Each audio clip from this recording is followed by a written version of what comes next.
E aí pessoal, tudo bem? Bom, vamos começar aqui uma das últimas partes dessa semana, quase fechando aí o capítulo.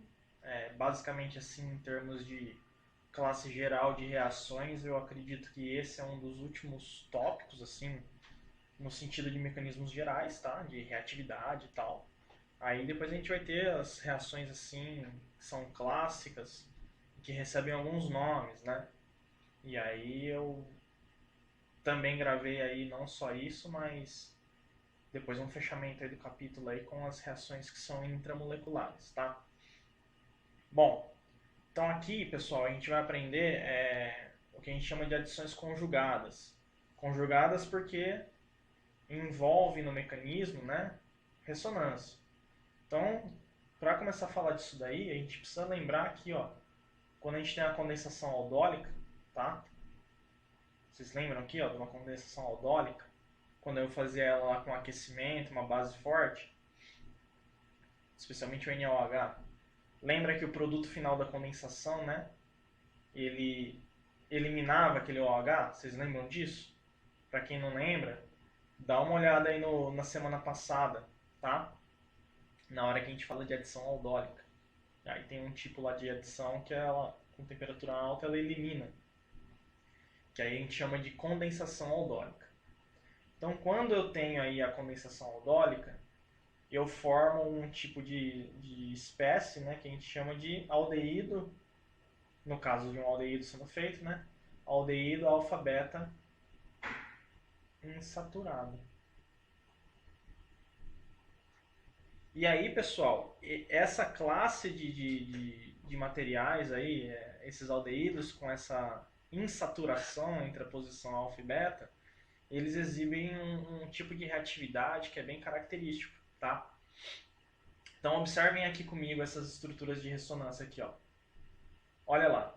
Então, eu simplesmente mexendo aqui a dupla do carbono-oxigênio, é aquela situação onde a gente mostra, né, o que?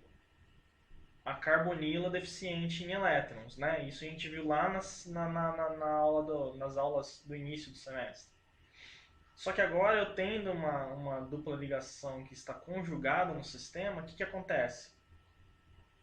Essa dupla ligação ela pode se movimentar no sentido da carbonila. Então aqui, ó, essa segunda estrutura é exatamente isso. Esse par de elétrons aí se mexeu. Tudo isso está no sistema dos orbitais P's que estão conjugados. E aí com isso, essa carbonila agora não está mais pobre em elétrons. E aí, pessoal, o fato de eu ter essa estrutura de ressonância resulta agora nessa última estrutura canônica aqui, né? Uma vez mexido esse par de elétrons no sentido da carbonila, a gente tem aqui, ó, que agora esse carbono aí da posição beta, ó, tá vendo aqui a carga positiva nele? Ele agora ele é o que? Nucleofílico, tá? Ele na verdade é eletrofílico, né? Um nucleófilo pode atacar ele, tá?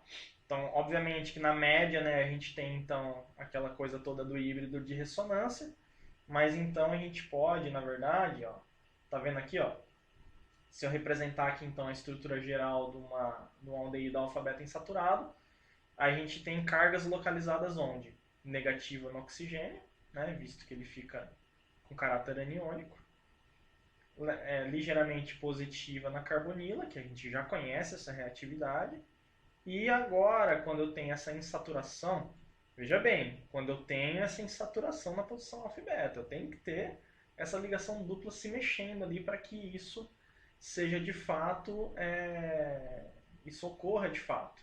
Então aí também na posição beta, então posição beta de novo, estou destacando aqui, posição beta vai ter esse caráter aí eletrofílico, tá? Então essas são as duas posições. Olha só que curioso. Duas reações aqui que a gente já viu, já esses reagentes aí na parte lá de aldeídos e cetonas e ácidos carboxílicos. Reagente de Grignard. Então se eu trato a minha reação com reagente de Grignard, o que está acontecendo? O reagente de Grignard se adiciona onde? Na carbonila. Tá certo? Olha só que curioso. Agora, se eu uso uma outra estratégia, eu uso um organocuprato, né? A gente tinha visto esses organocupratos lá nas reações com ácidos carboxílicos. Se eu uso um organocuprato, o que acontece agora? Ele se adiciona na posição beta. Então aqui eu tenho adição na carbonila, certo? E aqui eu tenho adição, é o que a gente chama de beta-adição, né? Adição beta, certo? Então olha só que interessante, a gente mudando então a característica do, vamos dizer assim, do metal, tá? A gente está deixando de usar o magnésio e está colocando o cobre ali, né? Tem o lítio ali também, mas enfim, o átomo central ali desse reagente de organocuprato é o cobre. Então, eu gostaria, inclusive, aí que para a semana que vem aí na nossa aula de dúvidas, né? Vocês tentassem propor aí uma discussão. Eu gostaria que vocês tentassem estudar. E eu vou até colocar esse tipo de exercício na lista. E eu gostaria que vocês tentassem propor uma explicação do porquê que há essa diferença num reagente de Grignard ele ser adicionado na carbonila e num reagente, um organocuprato, ele ser adicionado na posição beta, tá? Então eu quero que vocês pensem um pouco sobre isso e eu vou colocar então esse problema como um dos exercícios aí da nossa lista dessa semana, tá? Bom, como que vai acontecer o mecanismo da adição beta? Então eu tenho um nucleófilo, tá? Pode ser o reagente do reagente do organocuprato, ou existem aí uma série de outros nucleófilos, tá? Inclusive nucleófilos de carbono, né? Enolatos também vão poder, alguns tipos de enolatos vão poder reagir dessa maneira, a gente vai ver já já. Então um nucleófilo ele vai, eu não vou ficar fazendo o mecanismo passo a passo aqui porque vai começar a ficar repetitivo, tá? A base é a mesma. Então agora o que está acontecendo? O nucleófilo ele ataca, movimenta essa ligação dupla e move-se a ligação também em carbono-oxigênio. Eu formo um enolato, onde o nucleófilo foi adicionado. Esse enolato, então, se o meio está ácido, ele é protonado. Se o meio está básico, a água é quem vai fazer essa protonação. Ok? E aí eu tenho um enol. Esse enol, então, se tautomeriza. E aí eu tenho a forma aldo dele, né? De aldeído. Tá certo? Isso daí é o básico aí dessas reações. E aí a gente vai para as reações aí que tem nome de pessoas aí que foram importantes. Então, uma reação muito conhecida aí é a reação de Michael, tá? A reação de Michael, então, ela vai ocorrer quando eu tiver um doador de Michael e um receptor de Michael, tá? Então, receptores de Michael, ó, a gente já está até vendo aqui embaixo, são o quê? Esses aldeídos alfa-beta insaturados, onde a posição beta é uma posição receptora de Michael. E um doador de Michael é um enolato, tá? Um enolato convencional, por exemplo, nesse dicarbonílico, ele vai ser um doador de Michael. Então, como que vai acontecer essa reação?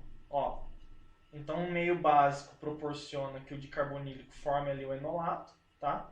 Na posição alfa. E esse parzinho de elétrons vai atacar aqui a posição beta. Esses elétrons vão se mexer igualzinho ao mecanismo que está ali em cima. E como consequência, então, eu tenho a formação o quê? Dessa nova ligação aqui, tá certo? Essa ligação aqui é a que foi formada durante esse processo todo. E isso aqui já está considerando, inclusive, ali o final, a tautomerização, tá? Então, aí, para a gente falar um pouquinho aí vamos dizer assim, dos doadores e dos receptores que são comuns aí para fazer essa química de adição de Michael. Então, os doadores, né, que são fontes ali de elétrons. Os doadores que vão atacar a posição beta são compostos de carbonílicos, tá? Então, são esses enolatos específicos. Esses enolatos, geralmente, eles são enolatos que são muito o quê? Tem grupos que estão retirando elétrons ali, mais do que uma cetona convencional, tá certo? Ou um aldeído convencional. Então, aqui, dicarbonílicos, dicetonas, cetoésteres.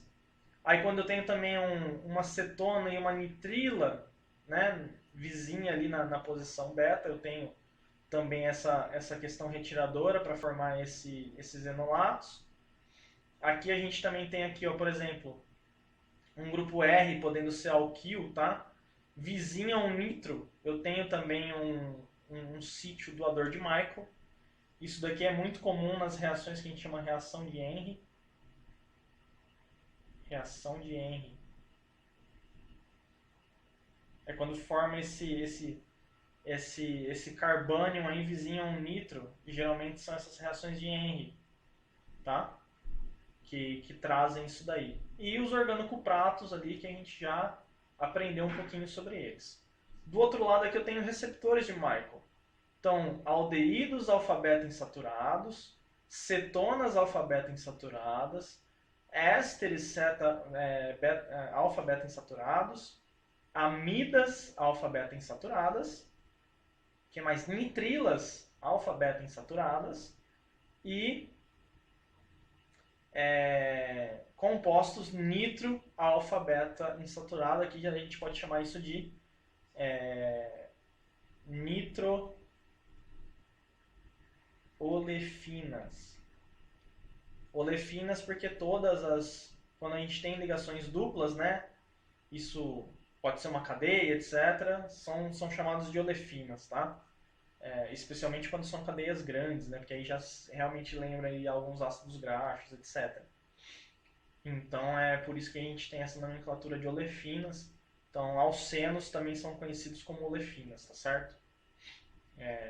Uma dupla olefínica, é bem comum esse termo aí na química orgânica, tá? Então a combinação de um doador de Michael com um receptor de Michael, eu tenho origem aí, bati a mão aqui na mesa, eu tenho origem aí a uma reação de adição de Michael, tá certo?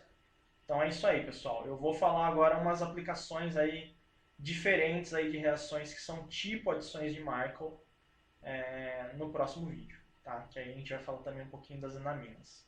Beleza? Isso aí.